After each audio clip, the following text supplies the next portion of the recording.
আসসালামু আলাইকুম। Dolly's story লাইনের ছোট্টখাট্ট ভিডিওতে আপনাদের সবাইকে জানাচ্ছি ওয়েলকাম। আজকে আমি অনেক দিন পরে একটি লং ভিডিও নিয়ে আসলাম।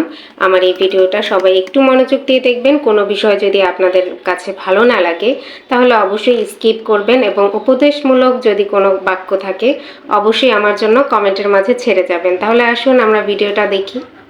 আজকের দুপুরে চট করেই একটা ভাজি করে ফেললাম, যেহেতু এখন শীতকাল, এখনও শীতকালীন সবজি পাওয়া যাচ্ছে, তাই তো ফুলকপি দিয়ে ভাজি করলাম।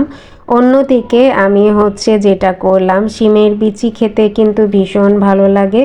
আমি আজকে শিমের বিচিটা মাছ দিয়ে রান্না করব। একা একা ছুলতে বা শিমেরগুলো খুঁড়তে আমার কাছে ভীষণ বিরক্তকর লাগে এবং অনেক টাইমেরও ব্যাপার। তাই তো ওর বাবা আজকে খুব ফ্রি ছিল, শুয়ে শুয়ে টিভি দেখছিল, তাই তাকে বললাম যে একটু শিমের বিচিগুলো ছুলে দাও, বা আরাম করে শুয়ে শুয়ে আমার কাজটা সেরে দিচ্ছে।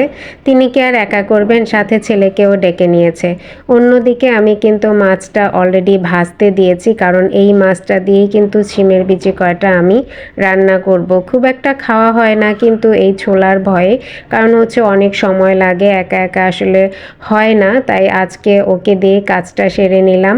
দুজনে মিলেই করছিল, বাট ছেলে এবং তার ছেলের বাবা দুজনেই বলছে আমাদের ফেস যেন না দেখা যায়, না দেখা যায়। যাই হোক, আমি তোমাদের ফেস দেখায় কি করব, আমি তো দেখাবো আমার সবজির ফেস। আমার আর তোমাদের ফেস দেখানোর কোনো কথা আছে? আমার কাজ দিয়ে কথা। যাই হোক, মশলাগুলো কষিয়ে নিলাম আর শিমের বিচিগুলো সুন্দর করে দিয়ে দিলাম। সুন্দর করে একটু কষিয়ে কষিয়ে নেব। আলু ছাড়া আমার ঘরে আবার কোনো কিছু চলেই না, তাই তো এক টুকরো আলুও দিয়ে দিলাম। একটা আলু ছুলে যে কয়টা পিস হয়েছে ওই কয়টা পিস করে আলু দিয়ে দিলাম। যেহেতু আমার হাজব্যান্ড এবং ছেলে দুজনেই আলু লাভার, তো আপনাদের কার কার ঘরে আলু লাভার আছে একটু জানিয়ে দেবেন। আমার কিন্তু প্রতিনিয়তই আলু বেশ প্রিয় এবং প্রতিদিনই কিন্তু আমার আলু লাগে, আলু ছাড়া যেন চলেই না। একটু বলক আসার পরে আমি কিন্তু আমার ভেজে রাখা মাছগুলো একে একে করে দিয়ে দিচ্ছি। ভেজে রাখা মাছটা একটু বলক আসলেই হয়, যেহেতু মাছটা মোটামুটি ভেজে নিয়েছি, খুব বেশি কড়া ভাজিনি। আমাদের শ্বশুরবাড়ির এলাকায় আবার মাছগুলো আবার বেশি ভাজা ভোজা পছন্দ করে না, আমরা আবার ভাই ভাজা টাজা বেশ পছন্দ, ভুনা ভুনা তরকারি বেশ পছন্দ।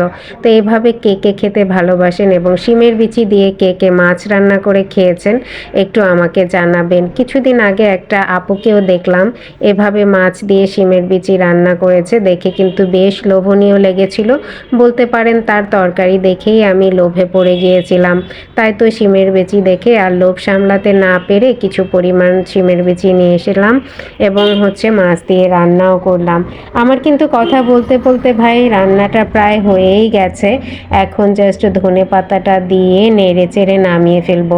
আজকের ভিডিও কিন্তু এখানেই শেষ করব। সবাই ভালো থাকবেন, সুস্থ থাকবেন। আমার তরকারিটা কেমন হলো, খেতে কেমন হবে বলেন তো, একটু জানিয়ে যাবেন। অসাধারণ টেস্ট হয়েছিল, আমরা কিন্তু বেশ মজা করে খেয়েছি।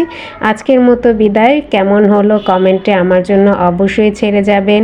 আল্লাহ হাফেজ। আমি এখন খেতে যাচ্ছি, আপনারাও লাঞ্চ করে নিন যারা যারা এখনও করেননি।